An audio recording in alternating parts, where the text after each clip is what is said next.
Membres des membres de l'anime, partenaires stratégiques de l'anime, bienvenue dans ce nouveau vidéo d'aujourd'hui. Nous sommes le vendredi 28 mars 2025. On a passé beaucoup de temps en administratif cette semaine. On a préparé la fin d'année fiscale. Et puis, on a mis en place le budget de l'anime pour l'année prochaine. Et honnêtement, jamais un budget nous aura posé autant de challenges. On n'est pas encore rendu, mais on y travaille très très fort. Et puis, c'est une période de parachèvement pour tous les projets qui se terminent à la fin de l'année fiscale, à la fin de cette année, donc à la fin du mois, donc très bientôt. Donc, on travaille là-dessus. Mais on n'a pas fait que ça. En effet, nos projets continuent.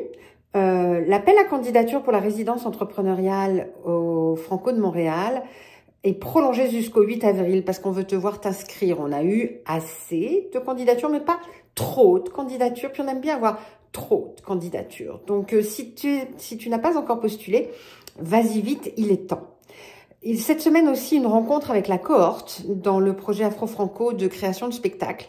Le groupe est hyper motivé. Cette semaine, elle préparait la rencontre avec Olivier Laroche, coach scénique, qui a une entreprise qui s'appelle Pim Ton Show et avec qui on travaille régulièrement. Puis on sait que nos membres travaillent avec lui aussi.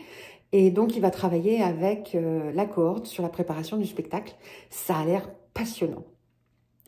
Travail de rédaction aussi sur la cueillette de données en développement durable. Donc ça continue. Ça va finir par aboutir. Et puis, rencontre avec MLF, anciennement SQRC, pour faire le point sur le projet d'automatisation de contrats. Ça suit son bon chemin. On prépare la suite des projets. Julie a rédigé cette semaine sa première demande de subvention. Elle l'a faite au CAC. Elle a même pas eu peur. Enfin, si, elle a eu peur, mais c'est normal. Et on est très fiers d'elle.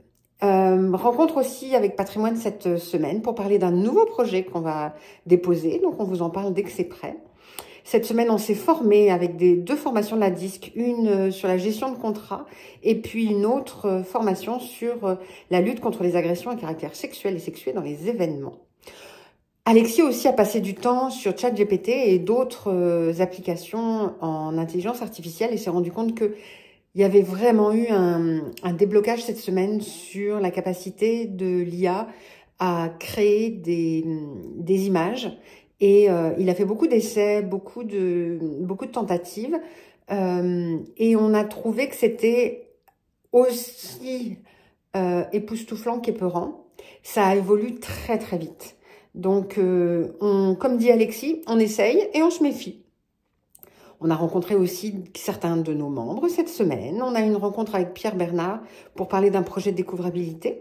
Et puis, une rencontre avec l'équipe politique de la DISC, qu'on remercie, pour préparer notre mini-mémoire au CRTC. Voilà, c'était cette semaine. En attendant de se retrouver vendredi prochain, on sera à Toronto. Eh bien, je vous souhaite une excellente fin de semaine. Faites attention à vous, prenez soin de vous et je vous embrasse. Ciao! Et puis, si je vous montre le plafond, c'est parce que je me retourne bricoler. Il va y avoir de la couleur. Finalement, c'est pas ça. Ça va être du vert. Mais voilà. Ciao.